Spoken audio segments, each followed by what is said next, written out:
Welcome to the Cheap Air Gunner channel. It's Cherokee Steve. I just wanted to post up that last video. I figured I'd leave it as is with the explanations as I thought they were correct. Turns out I completely misunderstood. About a month ago, I was having issues with the KTHPA not holding air. And based on the removal of the air apparatus portion of the gun and submersing it in water and seeing air bubbles from that notch on the end of the regulator closest to the Z elbow, what I assumed was happening was the O-ring that sits on the ledge of those threads that end up screwing into the Z elbow, and the bottom portion of that ledge being right where that notch is. That O-ring that sits on that ledge, I thought, was being damaged as it was put under pressure and expanding, and I thought coming into contact with the notch on the outside, causing the leak to happen, and where I was seeing it, right at that notch.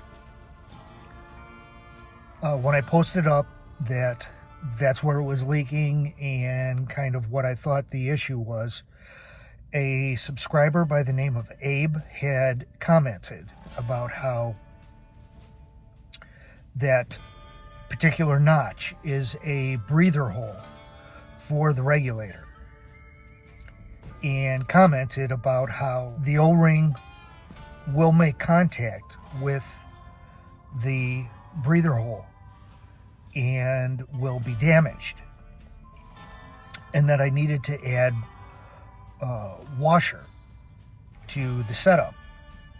Now, based on what I was thinking, I went about doing what I posted in that last video,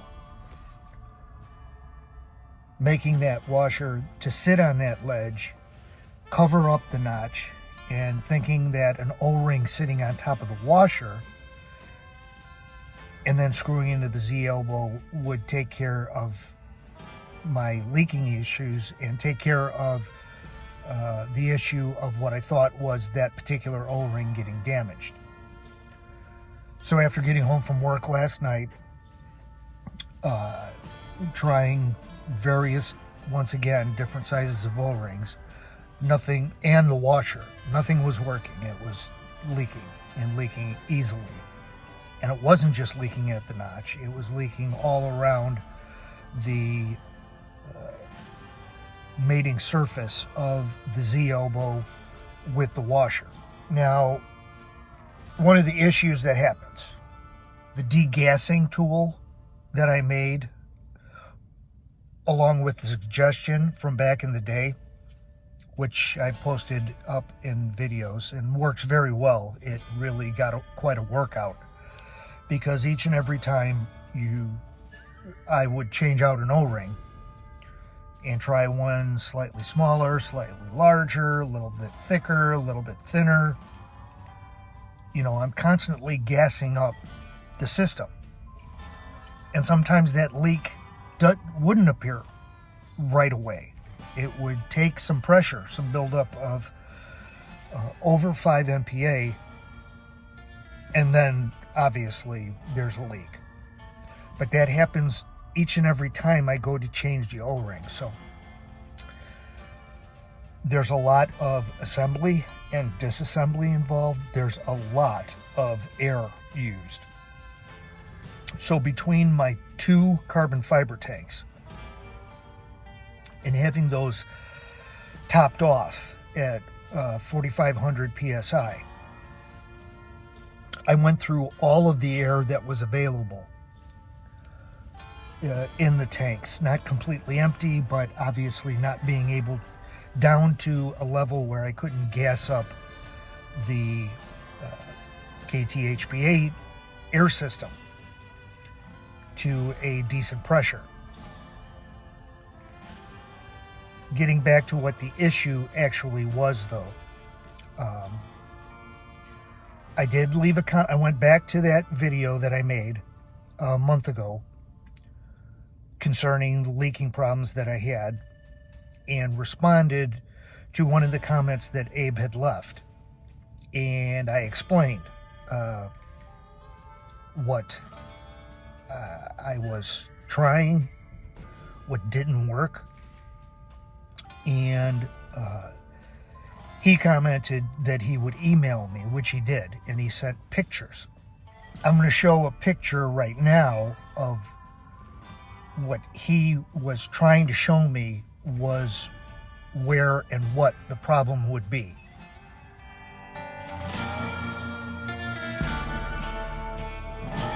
Now, I emailed him back that I had, I was really confused about actually what was in the picture. I didn't realize that is the internal parts of the regulator. So after disassembling the regulator assembly from my setup, removing it from the bottle and also the Z-elbow, I noticed that there's a snap ring, and obviously, the internal portion of it can be pushed out. When I did that, I realized the internals of the regulator on my HPA system is extraordinarily similar to the picture that he sent. It's got a brass center piece with different diameters, O-rings, and bevel washers. So what I gathered was that what he was referring to as damage to the O-ring was internal. That breather hole, although I kept looking at it and just thinking of it from an external standpoint, has an internal part to it, obviously. And if you refer to that picture again, there's a larger diameter side to the assembly with a larger diameter O-ring, and a smaller side, smaller diameter, with a smaller diameter O-ring. And as that unit gets pushed into the housing, the regulator housing, what I'm gathering is that small O-ring makes contact internally with where the breather hole breaks into the ID of the housing. Now you can pretty much easily figure out that that has to be machined from the outside in. I would also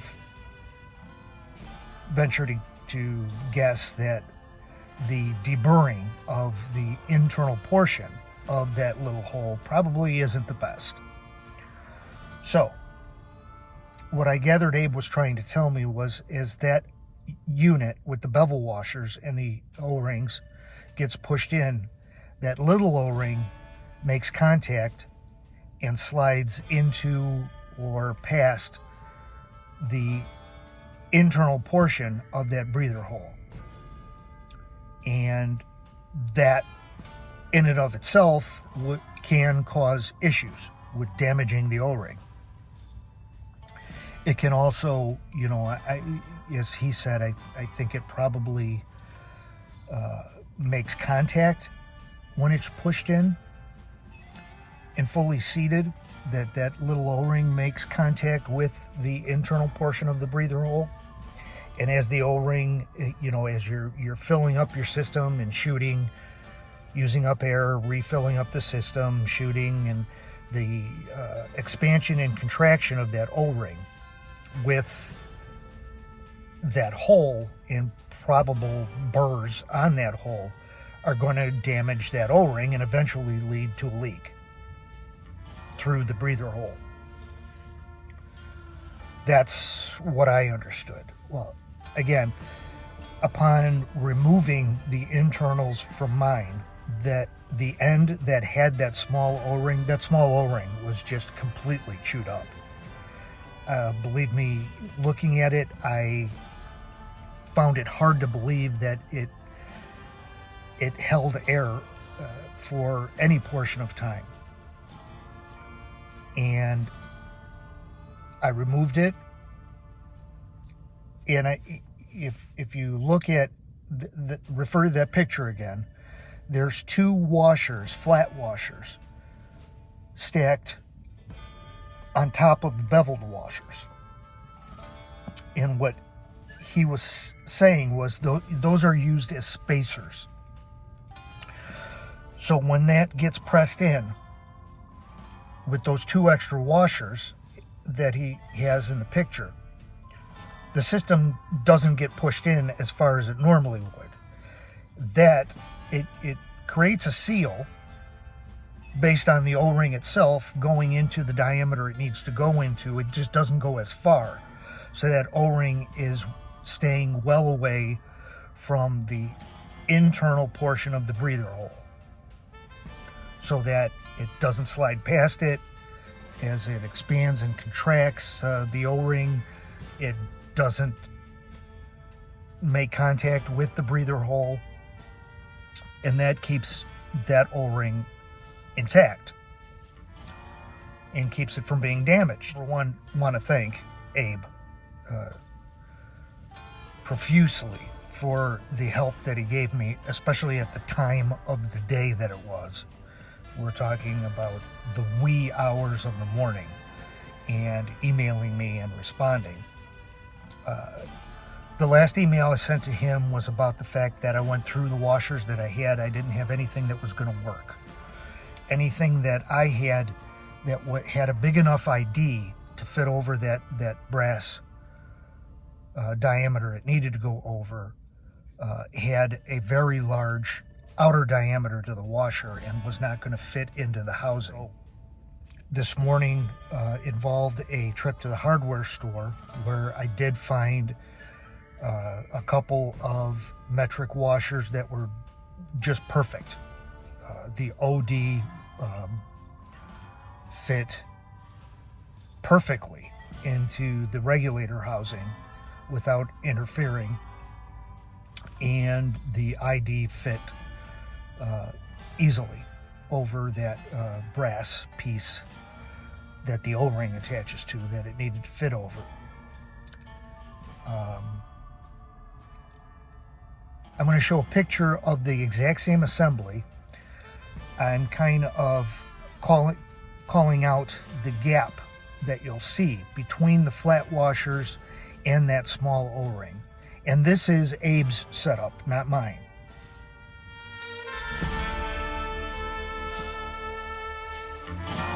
My setup, that gap was much smaller.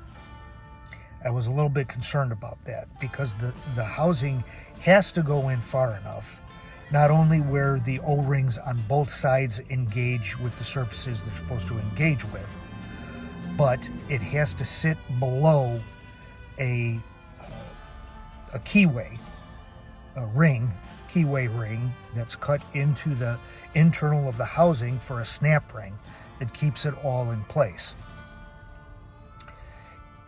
And with the two washers and the smaller gap that my setup had, it fit.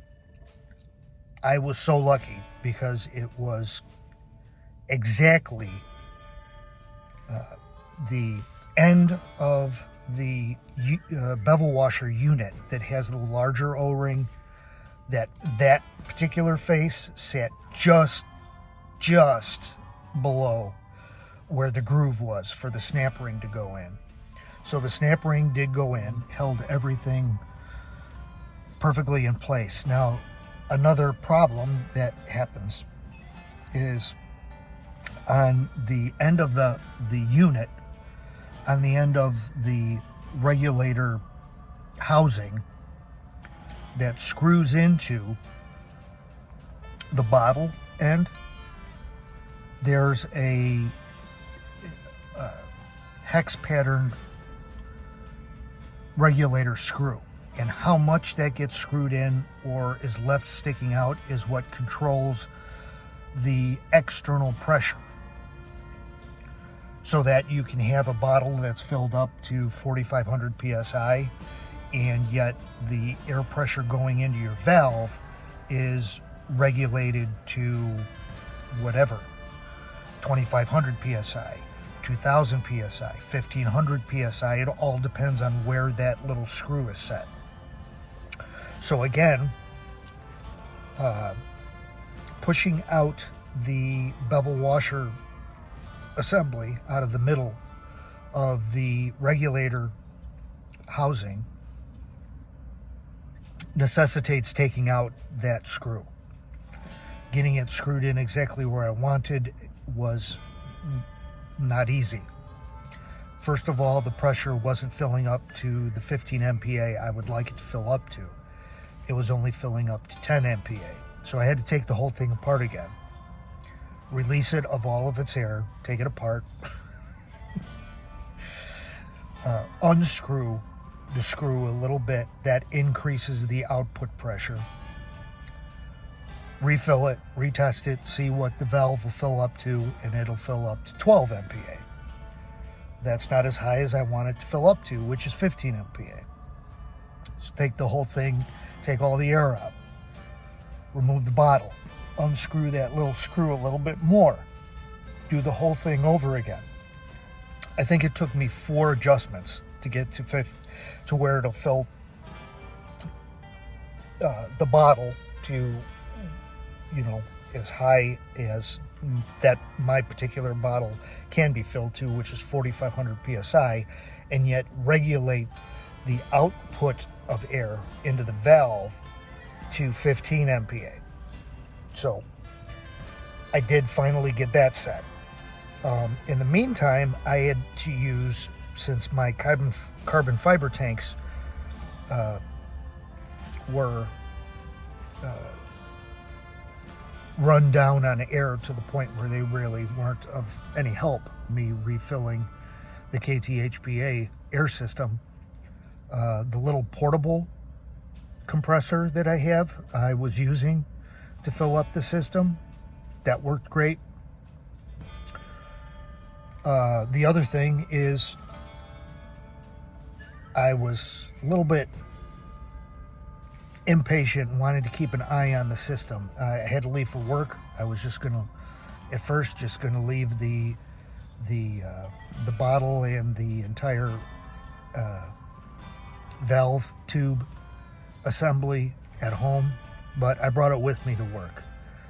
I've been here now for 4+ hours and checking on it. It is holding steadily at 15 MPa.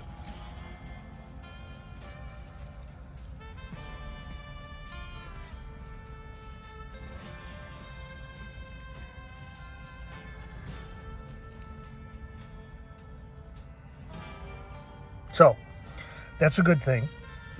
I don't want to rush to, I've learned my lesson. I'm certainly not going to rush to conclude that this thing is all set and ready to rock and holding air and will hold air. I'm going to wait a little bit. But one of the other issues I noticed when I had everything apart, in order to use the degassing tool, the hammer needs to be removed. And what I noticed after removing the hammer was damage to the face of the hammer where it contacts the valve stem. It was really chewing up the center portion of the face that makes contact.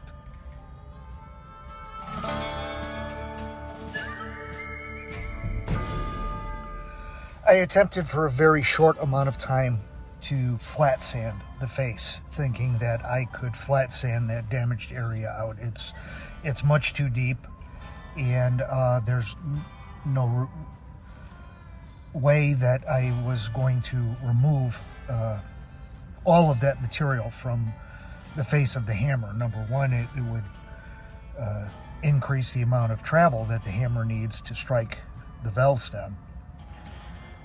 So what I ended up doing was putting it in a lathe, the hammer, and drilling a hole in the center, slightly smaller than a hardened steel pin that I had in my toolbox, and pressed in the steel pin, and then ground the face of the hammer so that the end of the pin and the face of the hammer were completely flush, with removing as little amount of material off the face of the hammer as possible.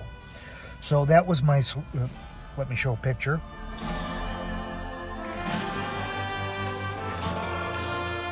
That was my solution to the damage happening to the face of the hammer from the valve stem. Now, I'll have to see and keep an eye on everything as far as, now that there's a hardened pin that's going to be making contact with the valve stem, hopefully that doesn't damage the valve stem. But that's something I will have to keep track of.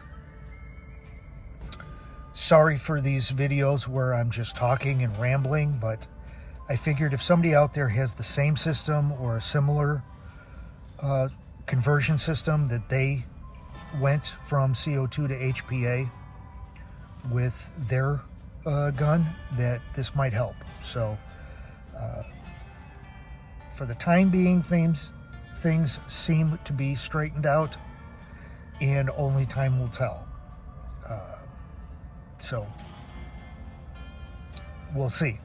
It's a matter of getting the gun back together, seeing how it shoots, and the velocity numbers I can get. But I definitely want to play it safe, be patient, and make sure that the air system retains air.